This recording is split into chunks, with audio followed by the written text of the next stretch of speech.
Hello, everybody. This is just David giving you a quick intro to this show. I've never done this before. It's even our last show with an actual mission, but I just wanted to apologize to everybody. I had a problem in editing and my laptop crashed and I lost my file. So I had to go to my backup file, which is a Skype call. So this show is a combination of the Skype call, Colin and Krista's audio file, all kind of chopped in and changed together. So you may see certain dips and changes in the audio quality throughout the show. I'm sorry about that. There's absolutely nothing we could do other than re-record again, and I didn't want to do that. So here we go. I'll say nothing more. Thank you all for listening.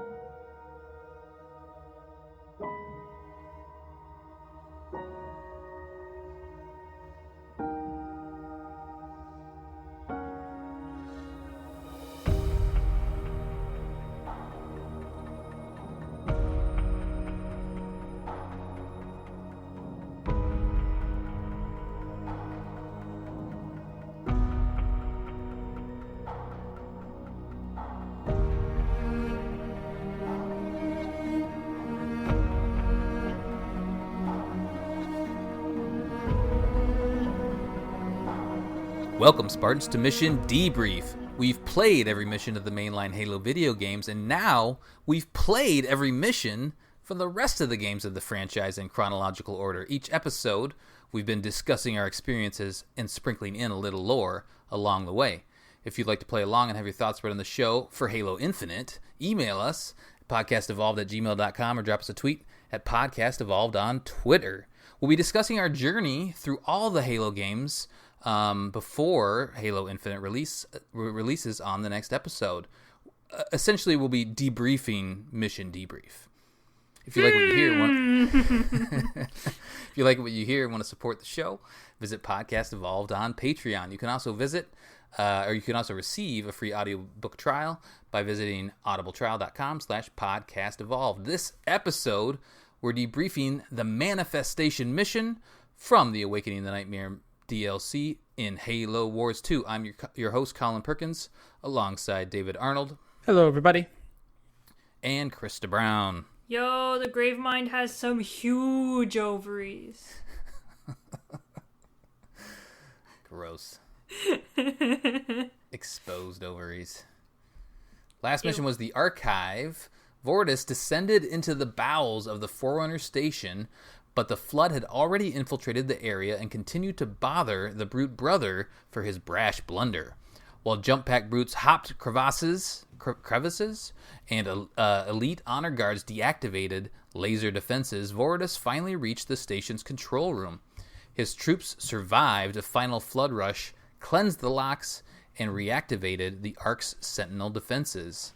Now in Manifestation, back on the surface of the Ark, a proto-Gravemind has emerged and threatens to take over Installation 00.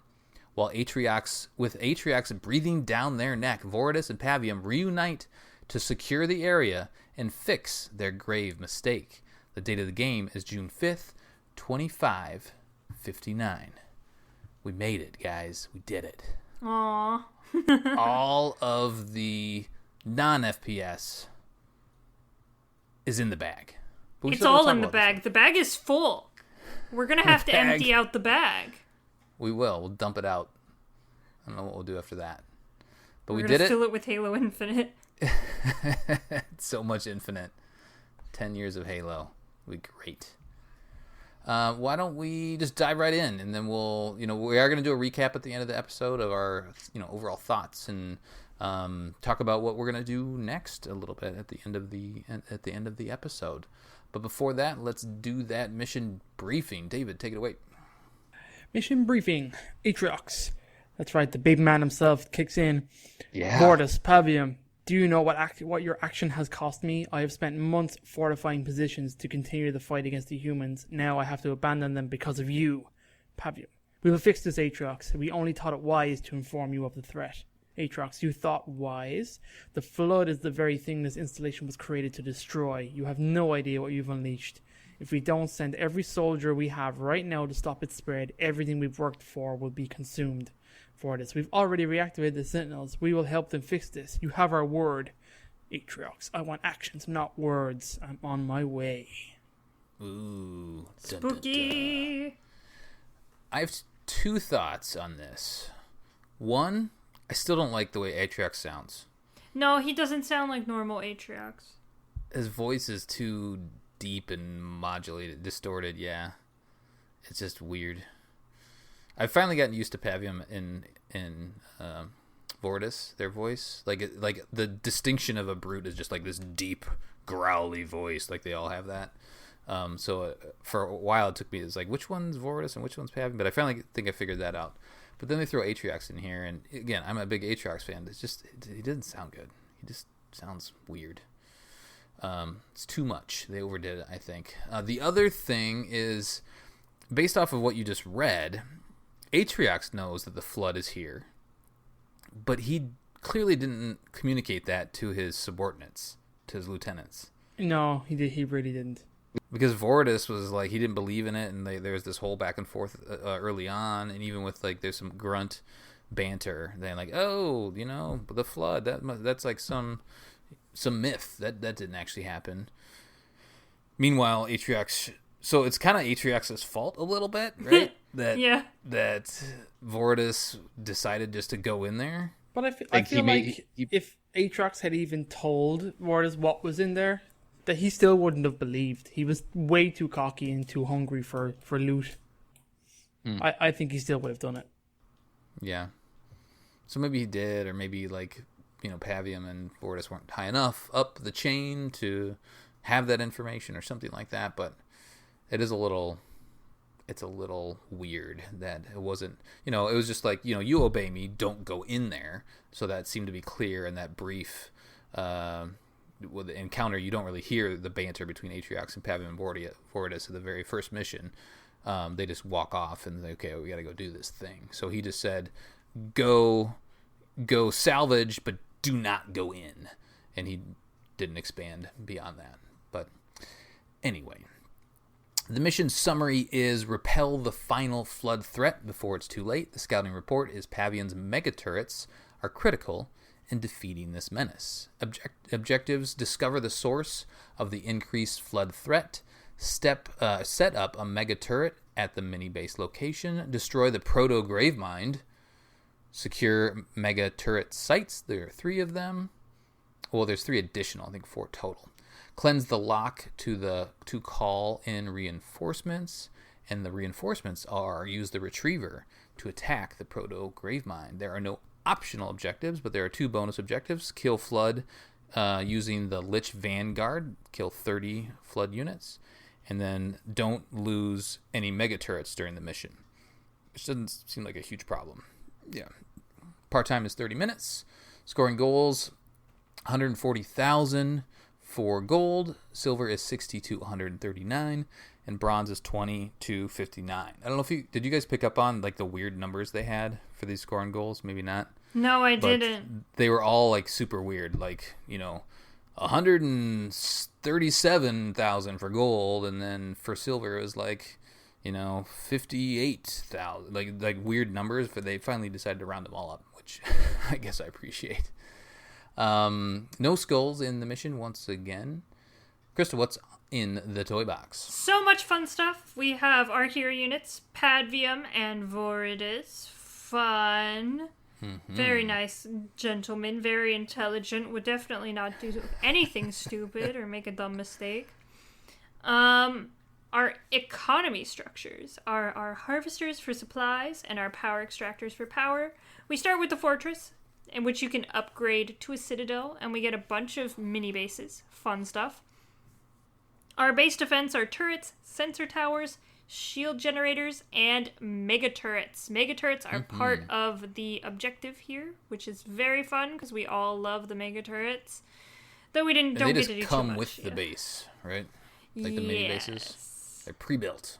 Yeah, they're just already there when you build the base. You don't even get to choose. That's right. Okay though. That's fine. Did you try to upgrade them? No, you can upgrade them. I didn't even go back. I don't know if you can. You could before. I don't think so. I never even tried to click on it. I didn't either. I just like said, "Oh, that's neat," and then I Yeah. went on my way. Exactly. All right. We also have our units from the base, which are grunts and brutes and choppers. You won't need any of these. We have our raid camp, which has jump pack brutes, suicide grunts, elite rangers, and hunters. And you some get of them that can built be- right away too. Yes. Like the raid camp comes with your base, even though you don't really need it. No, you do not. Don't bother with that. It's pretty bullshit. The next one is the Foundry, which has Marauders, Reavers, Locusts, and Wraiths. Pretty much what we expect from the Foundry. The Apex has Engineers, Banshees, and Blisterbacks.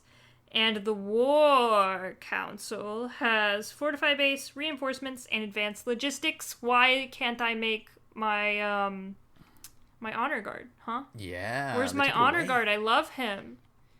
It's 'cause you We're already meant have to be two- together. You already have your 2 leader hero units, so can't have any more. Well, I hate them. Our leader powers are Atriox's Bulwark, which heals you, Rain of Fire, which is a rain of fire, Orbital Designator, which lets you see things, very fun. Burnout, which makes your units build faster. Stasis, which makes stuff stop. Ultramines, which are Ultra Mines. Infusion Wake, which makes infusion. Cataclysm, which ignites the infusion. And then the Lich Vanguard, or if you ask David, the Lick Vanguard. A Vanguard that just licks you. Which is nasty. Why would you want to lick the Flood? That's the worst strategy I've ever heard, David. It's a bold strategy. Only a very few brave people can do it. All of them being Irish.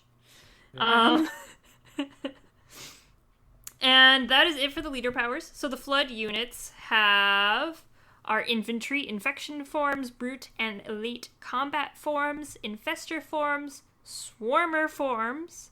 Our vehicles are Flood choppers and Flood wraiths. Our stationary units are blisters and tentacles, and our air units are cedar infectors.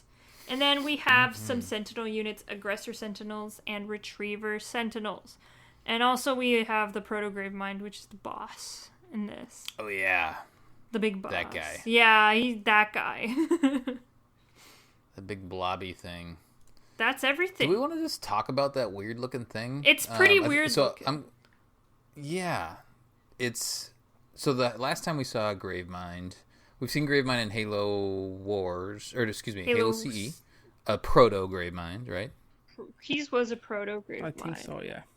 But this- it must have been like the early stages. It's so. early. Yeah, because I think when they brought out this DLC, I remember Jeff putting up a cannon fodder specifically talking about we're introducing a new type of Flood, and it's this proto gravemind. So I think it was introduced here, but they've retroactively said, "Oh, it's the same as Keys," kind of thing. I feel like the nice thing about the Flood is you can kind of be inconsistent with them. Like you can, like, a proto gravemind can be like 1,000 different kinds of forms and everyone's okay with it, which is fine because the Flood are weird, and it probably should depend on what kind of life forms it's consuming anyway and what environment it's consuming the life forms in. So Yeah, that's interesting. it's fine. I'll take it. I'm not too bothered with it. I mean, it does resemble the form or shape a bit of the Halo 2 Gravemind. Yeah, Halo it's 2 like, Anniversary one. I mean, it could eventually grow into that, and that's fine. Like, it's whatever. It's got a maw, it's got a mouth thingy, and then it's got ovaries, Oh, and then it has tentacles. you would have to imagine that if you're going to be creating a gravemind, like, the first thing that needs to form on that gravemind needs to be a defensive kind of form. To keep itself Yeah. alive while it's still gathering biomass and intelligence to become a regular gravemind. So, I mean, it's also the Flood, and, like, the gravemind can pretty much look however he wants to look anyway, because he's just a mass of flesh and can be molded into whatever he wants.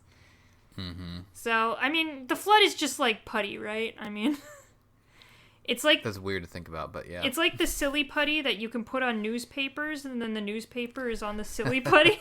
That's the flood. Right. It's like the same color too. Yeah. Ew. But yeah, Weird. that's it. So we'll go meet the Proto Gravemind in a little bit. I'm just going to walk through the basics of this mission, and then we'll all just talk about our approaches and what units we used and whatnot, because there's not a whole lot to this mission. But at the very start, there is some dialogue back and forth with Pavium and Voridus and Atriox. Atriox is more or less just pissed off, and he's saying, hey, I'm coming your way. Don't screw this up. And you start out with your base, the fortress, and you got a couple of structures already built that you can, just build from there. You have some flood already attacking your base.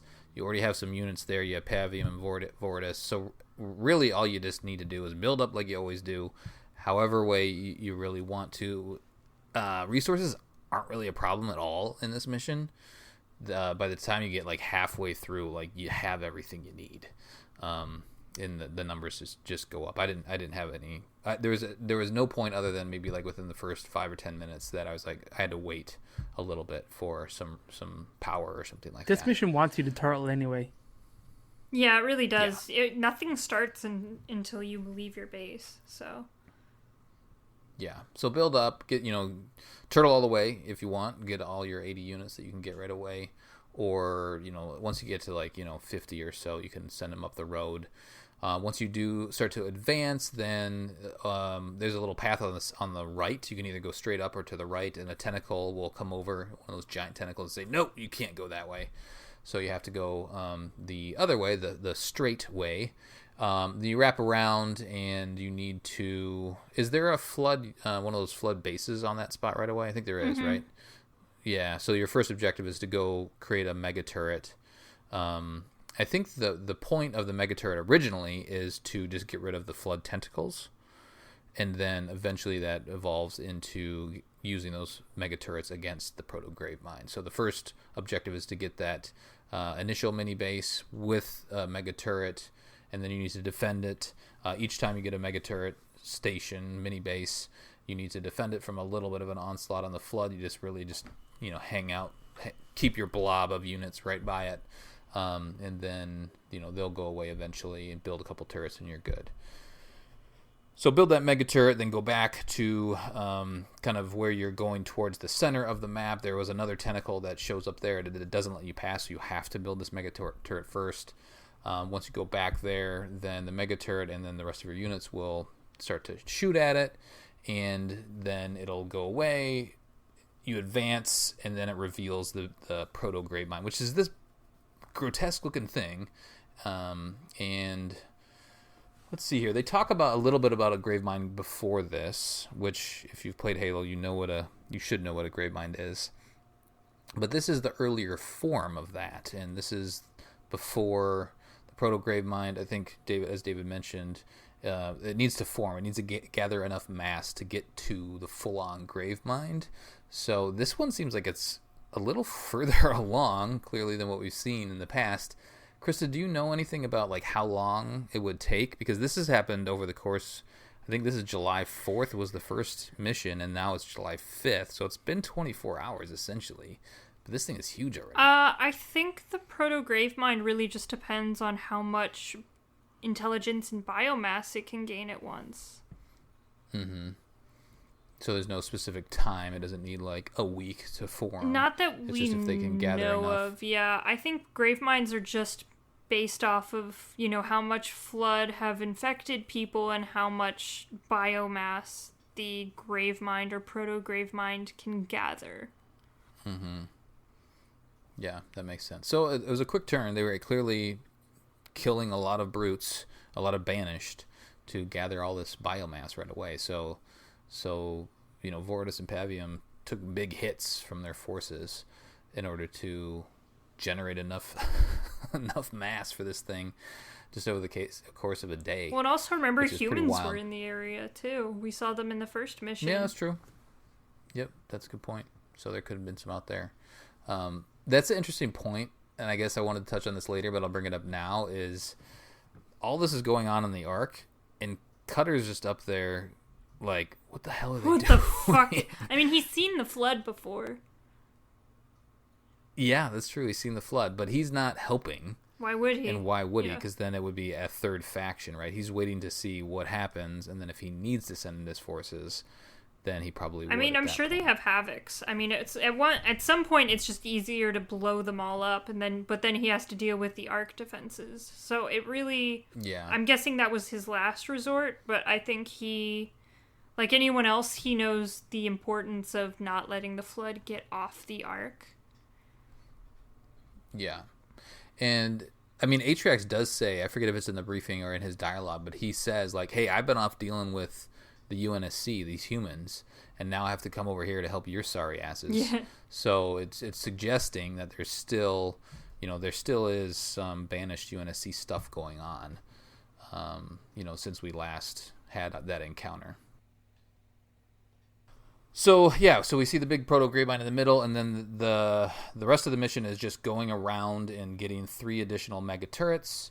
And each time you get a mega turret, then you bring your forces back towards the proto-Gravemind. I guess the first time there are 4 different, what do they call them, carapaces surrounding the proto-Gravemind. You gotta shoot those.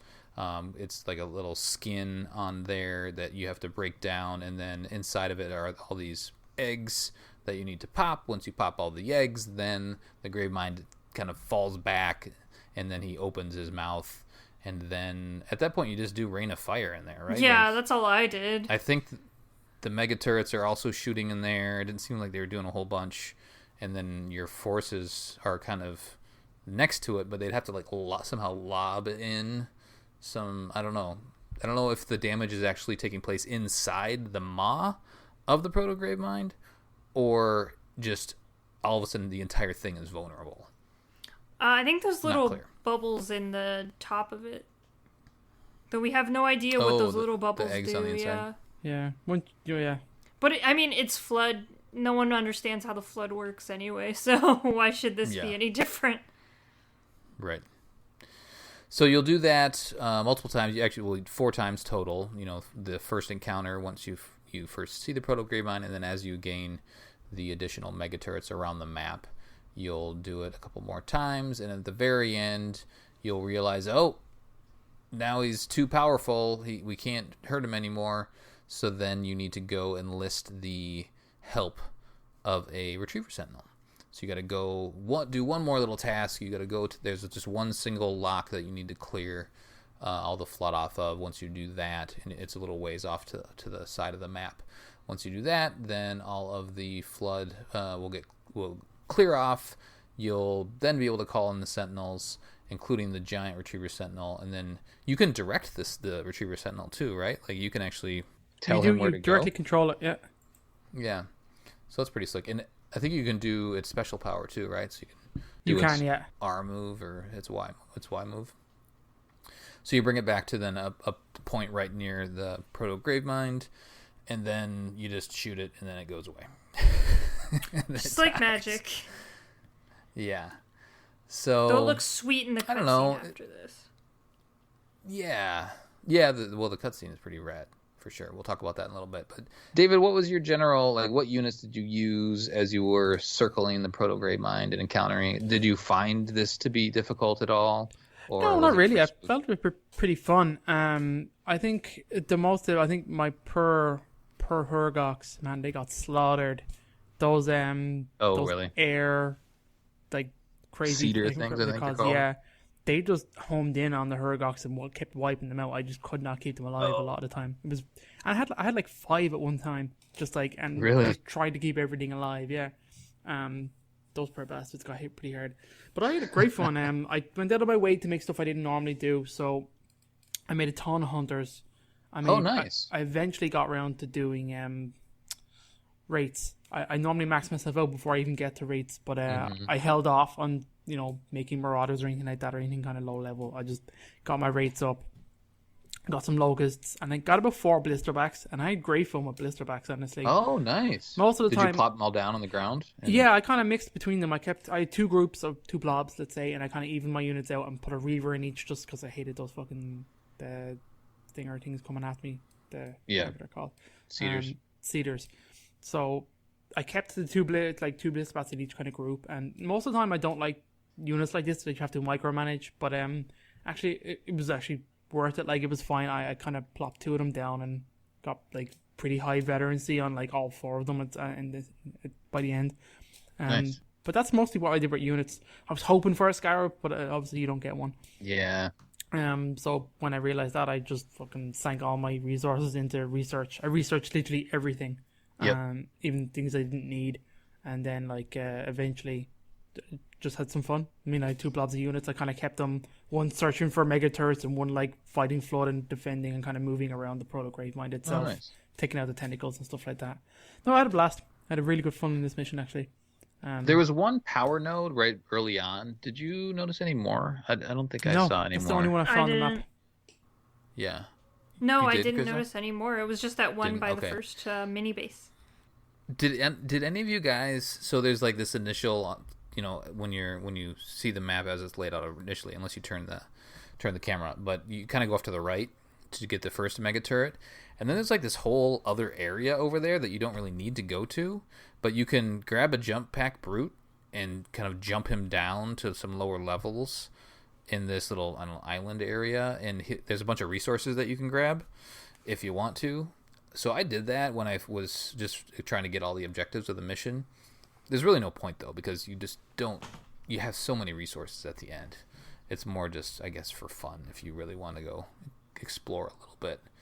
But yeah, Krista, what units did you use? Were you air? Were you ground? Were you combo? I did a combo, so I mostly did banshees, some blisterbacks, and some wraiths is what I focused on, and of course some engineers in there as well. Okay. I did about 2 reavers just to protect my engineers and banshees.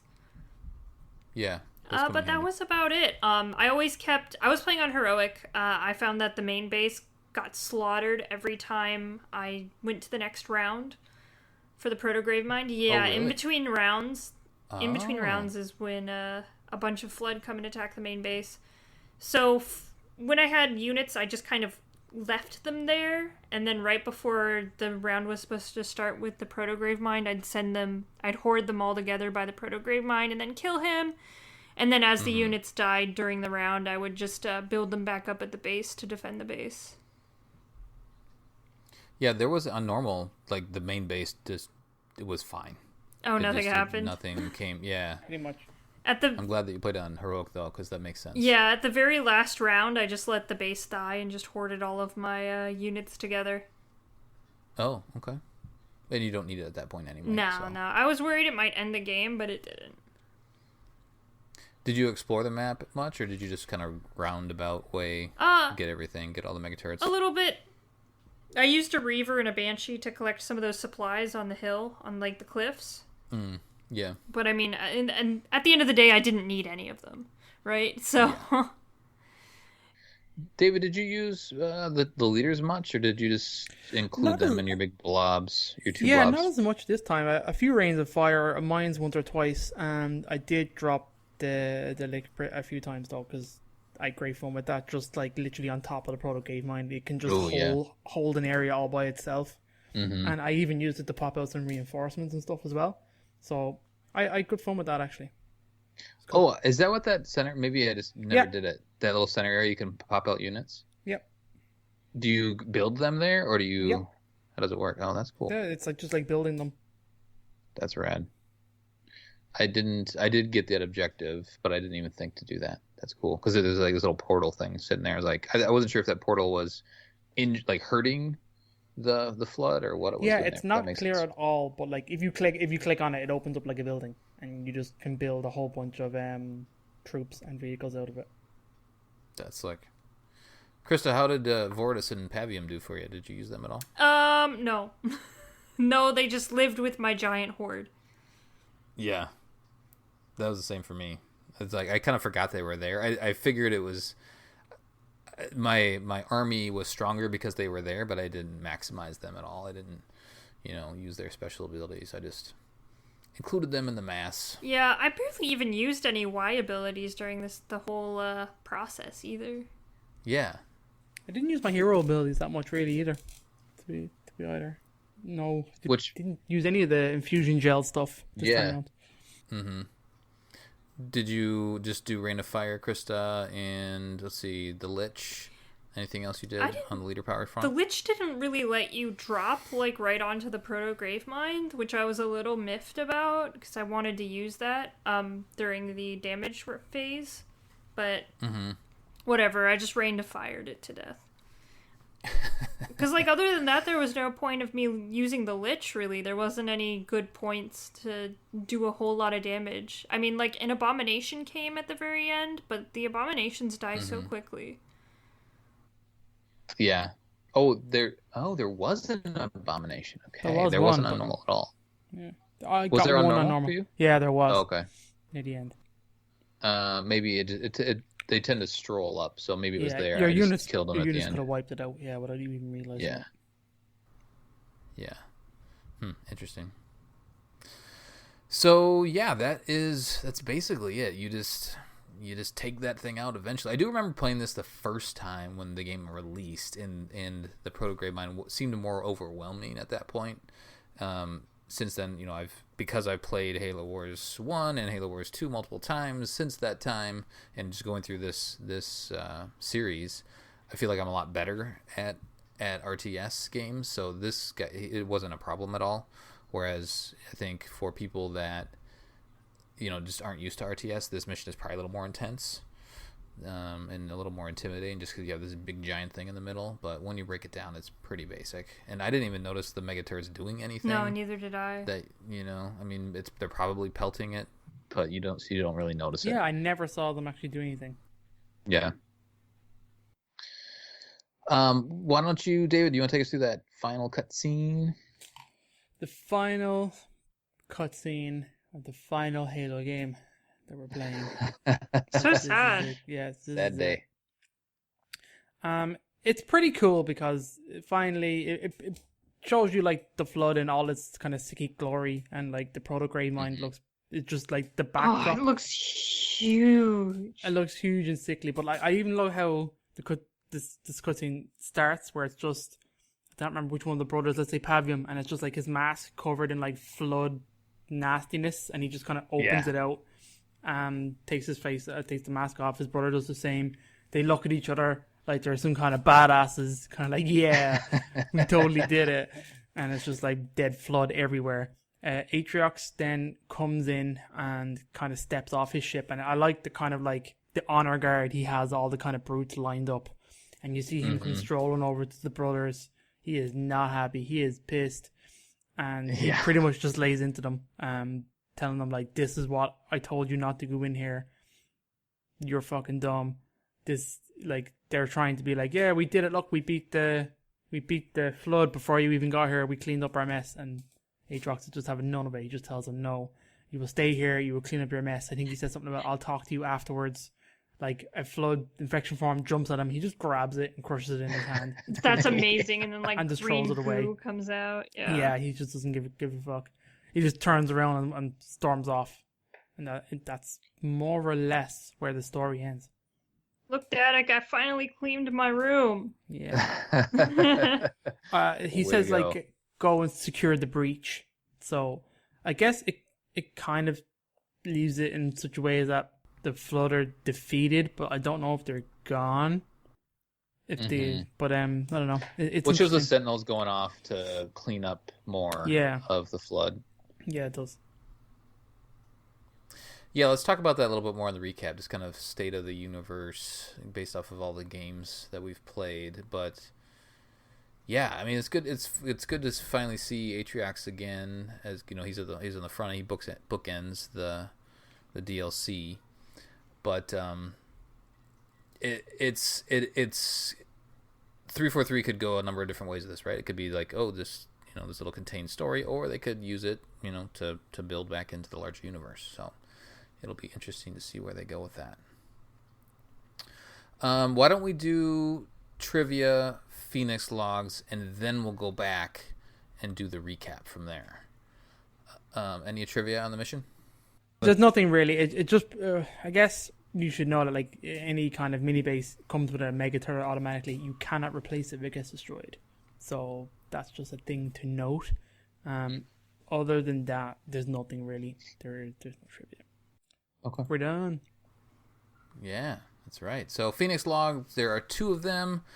There's one you see in the opening cutscene. I don't know if you noticed that. The gameplay cutscene, anyway. Yeah, I was like, oh, interesting. I know where that is now. Yeah, there's a little ledge near... It's kind of on the outside of the map when you get to the Proto-Gravemind portion of the mission. So go grab that. You do need to... It's out of the way. You need to seek it out. Take a chopper or something over there and go grab it. And then there's another one that's on the first half of the mission, or portion of the mission. It's in a little cutout of trees. Instead of going around the curve and going up to the initial mega turret spot, you just kind of explore further up the road, and you'll see it there. What do those have to say, Krista? All right, the first one is by unknown author, installation 00, date 2/19/2553. Oh, the last ones were 2552. 2, yeah. So it's been some time. It's been a little bit of time. Mm-hmm. High Charity has been successfully sealed. The perimeter has been raised, the Sentinel's defenses put in place, and the flood contained. I allow myself a small self-congratulations for a job well done. But now, as the dust settles, I find myself wandering into forbidden territories again. Therefore, I have set myself the task of cataloging and researching the flood and its myriad of forms. Of course, this installation has full databanks on the flood's history and the war my creators waged against it, but there are always a small chance of new discoveries, even if it is simply reassessing the old knowledge with the context of recent events. Many regard the flood as the ultimate representation of chaos. Traditionally, the flood is thought of as an enemy of natural balance for the universe, a direct threat against the mantle itself. However, with all things, what is chaotic can form patterns and purpose when viewed from a far or close enough distance. In fact, the most disturbing thought is the single-mindedness of the flood. Its one goal to subsume all sentient life, to make it all as one. That's the first one. Nothing really new, just pondering. Really. No. The second one leads straight into that one. It doesn't even have a date or anything like that, so it can be assumed it's the same person, same date. From records I have studied, as the flood grows closer to the critical density, it absorbs the knowledge and intelligence of its hosts. As it grows in strength, coordination, and self-awareness, it forms proto-graveminds, and then finally the gravemind itself. Once a gravemind has been created, the flood's race memory is reestablished, and it becomes almost unstoppable. This scenario is what led to the creation of the last Halo array so many years ago. From the perspective of the flood, is this not attempt to bringing order to the galaxy rather than chaos? It's a rather dangerous line of thought. I know there was another who fell into this trap, and indeed became the instrument in the downfall of my creator's civilization. Fortunately, my loyalty and duty to this installation precludes me from following that path. My conclusions are still disturbing. The Flood are indeed the greatest threat to the galaxy my creators feared, but they are the truest to their nature. The Forerunner, the Sanshahum, and the so-called Reclaimers all declare peace through unity and civilization, yet they endlessly make war amongst themselves and others. Wars fought in defense of their own independence, while each forcing their own ideas of unity upon their enemies. I stand here as the guardian of that chaos. It is an uncomfortable truth. Nice. So, some interesting things out of here. It kind of, it says, once a gravemind has been created, the Flood's race memory is reestablished, which means, of course, as we know, a gravemind is a gravemind is a gravemind. So once a gravemind is created, it somehow reestablishes connection and remembers everything again. Mm-hmm. So up until now, the Flood only have the memories of people it's consumed at this outbreak. Once a grave mind is created, it remembers everyone it's consumed. It remembers from the first time a grave mind was formed. Yeah, that's wild. So that's very, very interesting. And of course, it mentions another who fell in this trap, which is obviously Medicant bias. Okay, I wasn't sure if that was Didact. It could also be Didact, but it says it became the instrument of the downfall. The Didact never really became an instrument of the Flood. He just became crazy.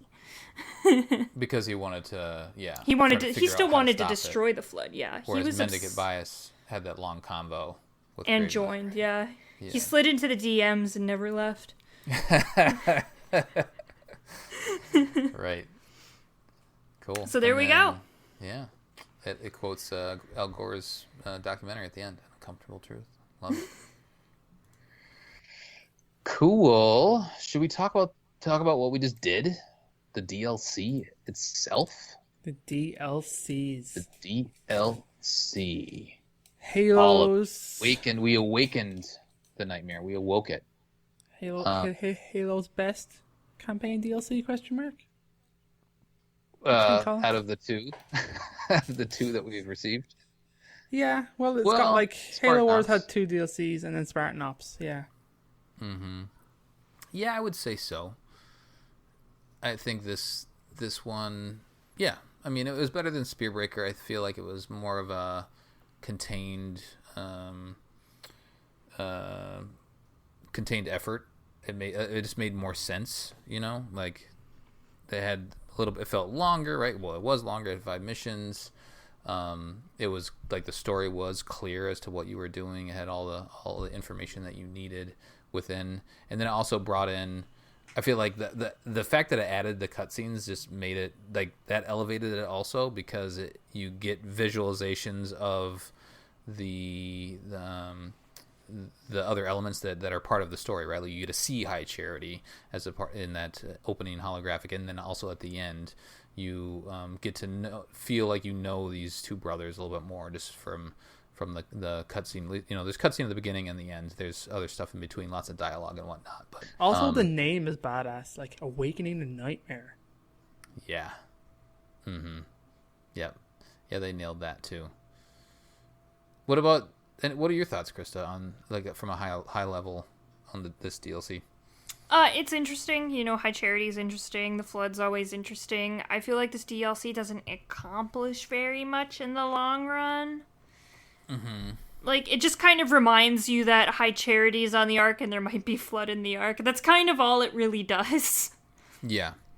But we forgot about that, right? Like, we didn't even think, like, oh yeah, High Charity, that's right. Yeah. It's here. I mean, it's not something that I really considered. I mean, of course, High Charity is going to be on the Ark in some capacity, but it wasn't ever talked about at the end of Halo 3, nor was it really at the forefront of anyone's mind when thinking about what might still be on the Ark. Mm-hmm. I mean, and in the games and the extended lore, it's touched on, but yeah. So I don't remember hearing about it in Hunters in the Dark. Yeah, that's a good point. Yeah, it's not really discussed that much. Yeah, the units or like the people that were there were such a small scale. I guess that trying to. I mean, look what Fortis had to do to breach the shield. Right. Yeah, and meanwhile, like the Ark dealt with it, right? It was doing fine in this little bubble on the Ark, undisturbed. Sentinels did their thing. It's for me the DLC. I mean, when you want to talk about the lore, like from the DLC from Halo Wars 2 gameplay standpoint, it adds a lot, and we'll talk about that in a little bit. You know, playing as the Banished, which you could do already before, but in introducing the Flood, I think is interesting, and making that an additional faction to deal with, to play against. If they were gonna do DLC, which they did, I'm glad we got to play against the Flood, or another faction versus just more Banished versus UNSC, which maybe that's part of the reason that the two extra missions that we got was a little flat, because it was just more or less more of the same, right? It was different. There was different encounters, and there was the Sentinels that they introduced into that battle a little more so than they did before. But this is a good change up, and let's talk a little bit about the mission designs themselves. Like, did you have a favorite mission, David, out of these 5? We clearly all had a least favorite. Yeah. Don't know. I think I might have had the most fun with the last mission, just because I had all the resources I wanted, all the leader powers I needed. I could mix and match the units I wanted as I needed, But then, I don't know. None of them really blew me away, but I think as a content package of a campaign that's telling me a story, I appreciated it. I like how it started, where it went. The two brothers were interesting. Their relationship with Atriox is interesting too. It's good to see like inside the Banished, this is the first kind of taste we kind of got, which is cool. And obviously that plays into interesting things going forward. I don't know. If I could pick out any of the other ones.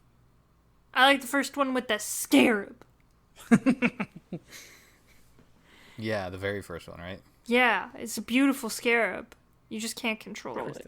It's fake. It's not fake. Just because you can't control it doesn't mean it's fake. It's fake. Oh my god, David thinks only video game people are real because he can control them. Yes. Everyone else is fake people. The ones that were the most memorable for me when I think back, before I played this, were the second mission, because I remember like falling back and having to hold and then falling back again. That one really stuck out in my mind. And then the last one. So those are the two that seemed the most memorable. The archive I kind of forgot about. The fuse one, which I thought I remembered, but then when we played it, it's like, oh, maybe I blocked this out of my mind because it was just so tedious. So I would say those two are probably my favorite of the two.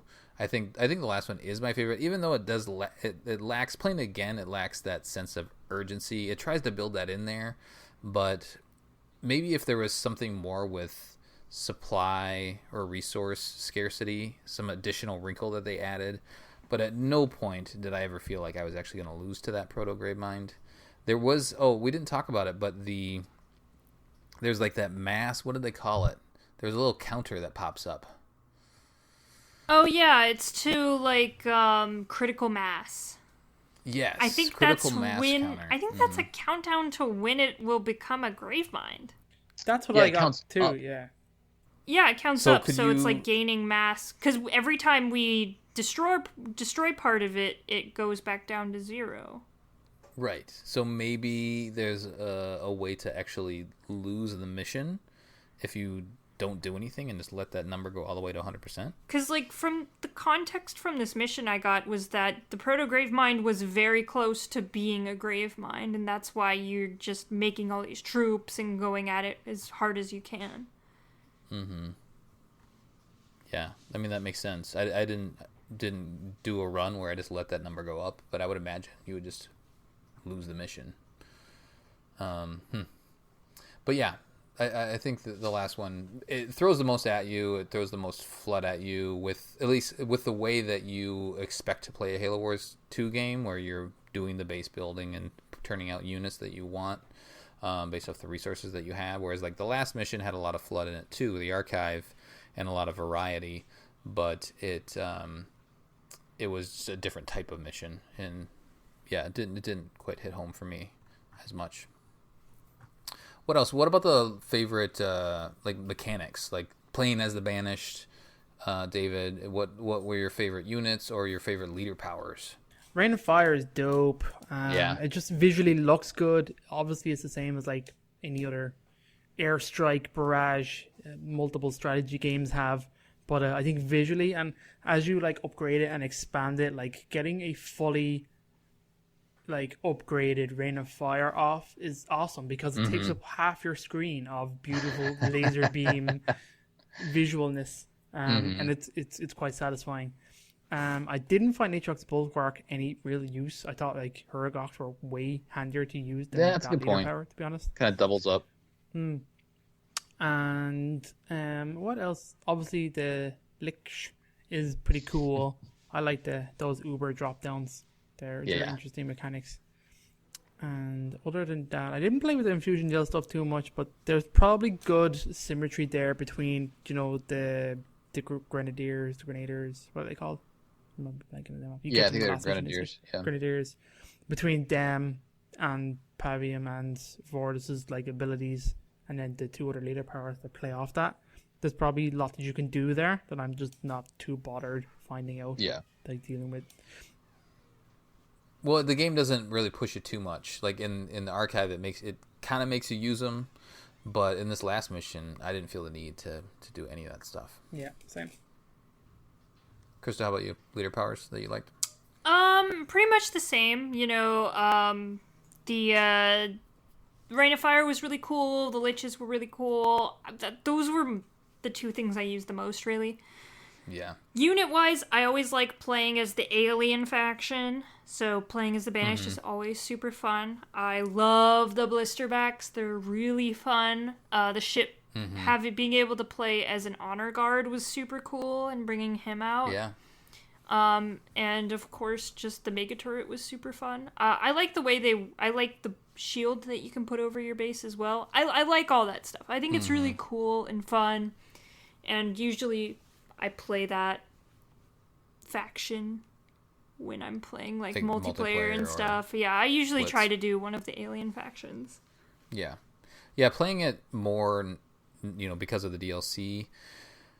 I remember playing Halo Wars and just like not really being motivated to learn how to play the Covenant, but they've made it so simple, and it's pretty much the same outside of a couple things here and there to play the Banished as it is to play the UNSC. So I feel like this motivates me to go play some Blitz as, one of these other leaders, Pavium Vortis or even Colony or something like that. I think that would be a lot of fun. I really enjoyed the Locusts. Like they felt really good to me. And just having those guys crawl around. I feel like I prefer them over the Wraiths. I do too. And I also noticed today for the first time they're crewed by grunts, because when it gets created, you hear the grunts say like "ready for battle" or whatever, and I was like, "What the fuck?" Really? Who said that? I think it was the Locust. Oh, that's cool. Yeah. Yeah, they're probably my favorite unit. Just I love the unit in general. Just this little mini scarab walking around. Oh man, imagine we get one in Infinite. Imagine we get a Locust. I know, that'd be rad. That'd be so cool. I think vehicles. Vehicles are cool in Infinite. I hope. So many possibilities. That's the one thing, generally speaking, just about like Halo Wars 2, and we said it before, like the Banished design is so good. Like it's just so satisfying. It's just a unique take on Covenant art style. It's cool. Yeah, they really knocked it out of the park. I agree. Any other favorites from a unit standpoint, David? Chris has said Blisterback is actually pretty good, even though I only didn't spend that much time with it. It was just kind of this mission. But they're pretty good. Hunters are also quite satisfying. Just seeing so many hunters on the screen is like ridiculous. You were always seeing them in pairs, and I think in single player games you may see 4 in like a large map, but like having like 12, like 20 hunters rocking around is like, okay, this is incredible. Yeah, they're always a satisfying kind of a creature. That would be fun to do, just like a hunter run. Just build hunters and that's it. That would be fun. Can they attack air units? I can't remember. I mean, they're supposed to be infantry. Supposed to be good against air. I think hunters might be like anti-vehicle more so than air, but I don't know if they can shoot up or not. I can't remember. Random thought though. Did you guys notice? So when your health on a unit like a hunter, when that unit health gets to half, one of the hunters dies or goes away. Yeah. Did you notice then when you heal it, all of a sudden another one miraculously appears? That happens with most units, honestly. Yeah. Does it though? I didn't think it did. I thought like I've seen like, or maybe it does, but I thought like you can have like a fully strength kind of infantry unit with one dude in it. But actually, Nope. dudes come back, do they? Yeah, I think other RTS games they may do it differently, but in this one, I remember just experimenting with. I think I had the Elite Rangers unit, and I think it was actually the last mission. I was like, "What happened?" So this guy's down low. I'm just gonna put over, I'm gonna go put him by this engineer, and yeah, sure enough, just his buddy magically appeared after he got healed above 50%. Let's see, what else do we like to talk about during these things? Characters. Why don't we... So we've talked about gameplay and missions and stuff like that. Let's talk about these characters. The main characters here, Pavium and Voridus. We get a little more Atriox. We get some, like Brute 1 and a couple other voices in it. But it's really just about these two guys. I guess you could call the Flood maybe a character. But, Krista, any thoughts on these two guys or anything else that was introduced here? No, not really. They were just brutes to me. Like, Yeah. one was smart and one was Do you think we'll dumb. see him again? Maybe we get to murder them in Infinite. That would be fun. They might have. I feel like Atriox, they're on the Ark, so. They are on the Ark. Yeah, maybe he'll just be like, "Hey, losers, you have to stay here forever," and then throw him into High Yeah. Charity and close the shield. They could always kill him off in a comic or something like that. If we there aren't that many banished characters, so there's a high likelihood that we'll get to see them again. And if there's a Halo Wars 3, you'd imagine they're in it in some capacity. That could be cool. And like a Decimus replacement, Mm-hmm. But yeah, Atrax does not seem very happy. Doesn't he say, clean this up and I'll deal with you guys later? Pretty much. So there is a good chance that he just executes them. Did you have a favorite between the two, David? Probably Pavium. The non-dumb brother is the most interesting. Because the dumb brother is just like a brute. The one thing that always drew me to Atrax is when you're breaking the mold of the stereotype of your race in the Halo universe, I find you more interesting than others. So Atrax always intrigued me because of that. So if he can inspire other brutes to think outside of the clan mentality and of the looter and the pirate, I find that interesting. So I think Pavium kind of follows through and Voridus kind of holds it back. So Yeah. as a pair, they're interesting, individually. But see. Which was your favorite to control, Krista, on the battlefield? I can't tell them apart. Pavium has the little cannon. Oh, the thing cannon that was shoots. pretty nice when we had to kill those stupid crystals. It was my saving Yeah. grace. Yeah, I love him just because of that. He felt more powerful. The gel stuff was interesting. It With felt Voridus, but I gimmicky. feel it felt a little gimmicky. Yeah, it did some things in the last mission. You got to wander around and any of the Flood that came into that area of the gel would slowly die. So that was handy, but I'd rather have the big boomy guy. Pavium was my favorite, I think. All right, let's just chat real quickly. Compare it back to Gate Crashers, and I'll give you a chance first, David, because you're the ODST guy. Do you prefer one to the other? How do they compare in your mind? Say that again. Sorry. How do these two DLCs compare in your mind? I think Awakening Nightmare is definitely better. Even in the ODST guy, the Spearbreaker DLC didn't feel ODST-ish. I mean, the first mission I liked way more when it's just a unit that you're controlling moving. I think they should have played with that more. I would have liked to have seen that team fleshed out more. They have potential in there to be interesting characters, and they weren't. Even just one cutscene would have been nice. Yeah, they had dialogue and stuff like that, but it's just so hard. Just even having these two little cutscenes that we get, it just gives the characters so much more personality. It does, yeah. It does. Krista, any thoughts on comparison between the two? I gotta say Awakening the Nightmare just because the plot's more interesting, the the units are more interesting and it's longer. You know, I think Spearbreaker wasn't really meant to kind of hold us over until Awakening the Nightmare came out. Yeah, I agree.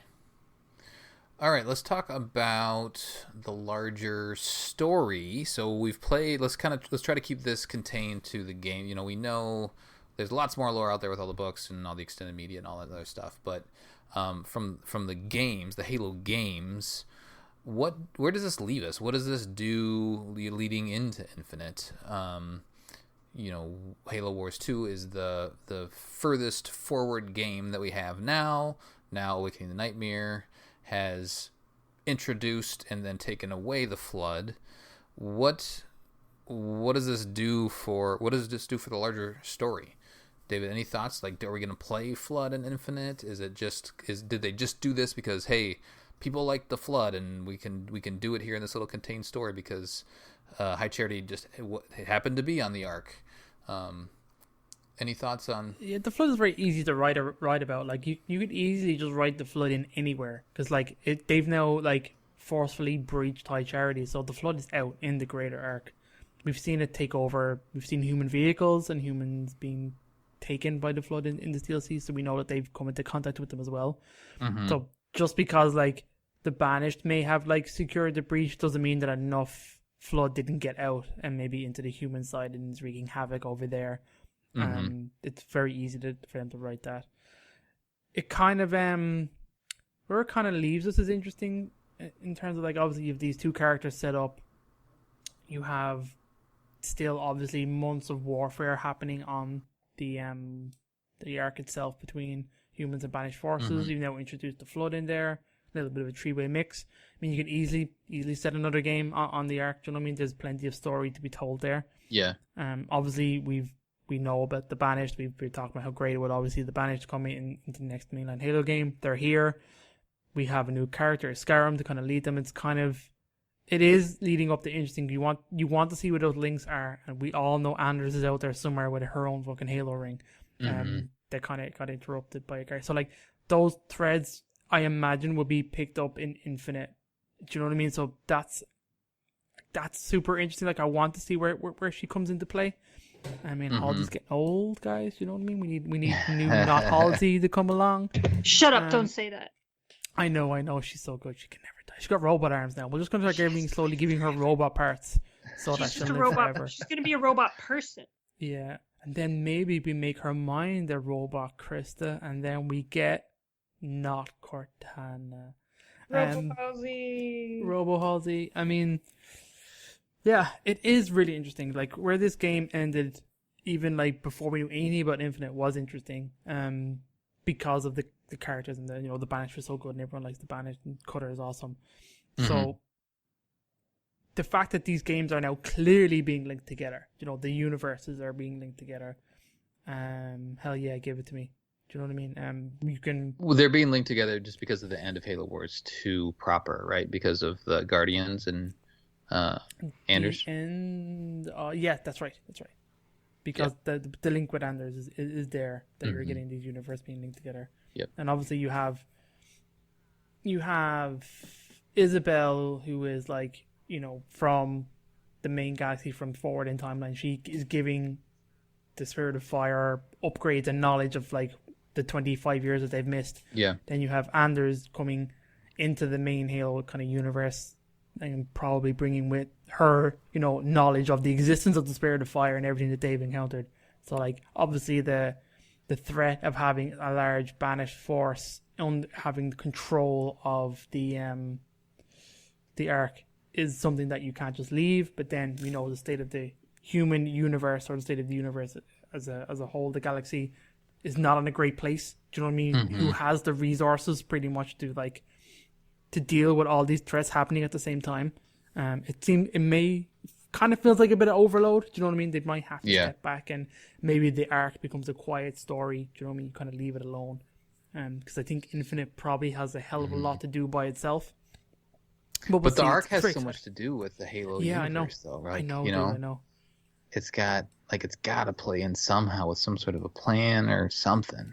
Obviously there's things we we want to talk about here that we can't, that further connect and do thingies, like, there are books and others. We know a couple more things because of Shadows of Reach, and we're going to recommend playing that or reading that. I do want to follow the Anders thread just a little bit. Do you think there's a chance, like, so let's say that Cortana has indeed captured Anders. What does she do with her? Does she just throw her in a cell? Does she... I mean, what could Anders... leverage her somehow? What could Anders do that Cortana can't? Right. Well, presumably Cortana has no influence whatsoever over the Ark or the Ark systems. So I imagine she'll want information more than anything else out of Anders.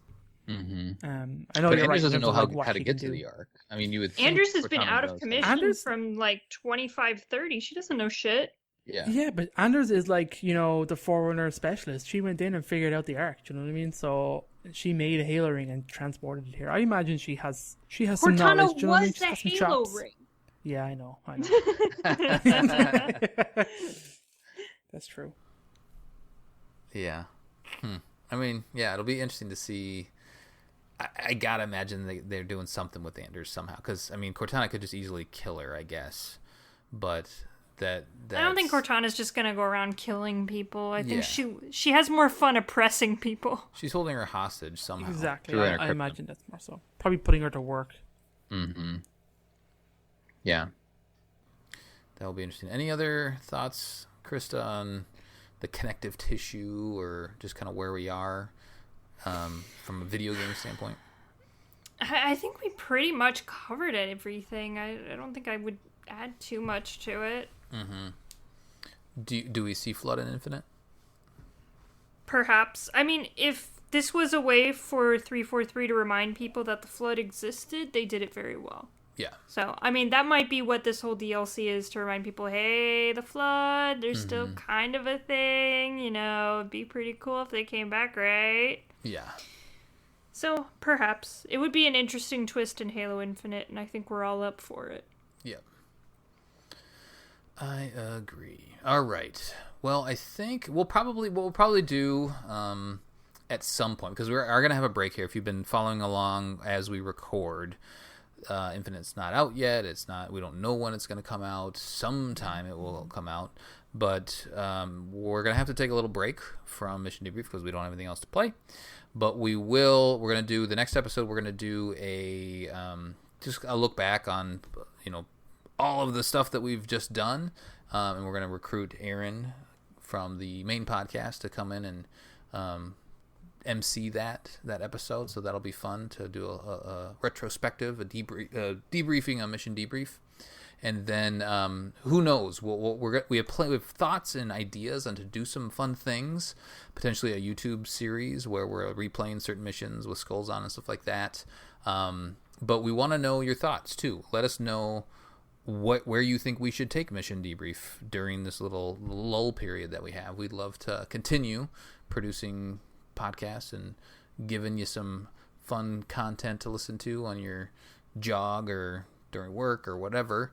So let us know, and we'd love to pull together a new series to kind of bridge this gap for you. In the meantime, we usually do, here's what to play before the next game, here's what to read, all that sort of stuff. In terms of playing, just go play Halo. Just go play it. Just go enjoy. MCC's out there. It's going to have on PC. It's going to drop Halo 4 soon.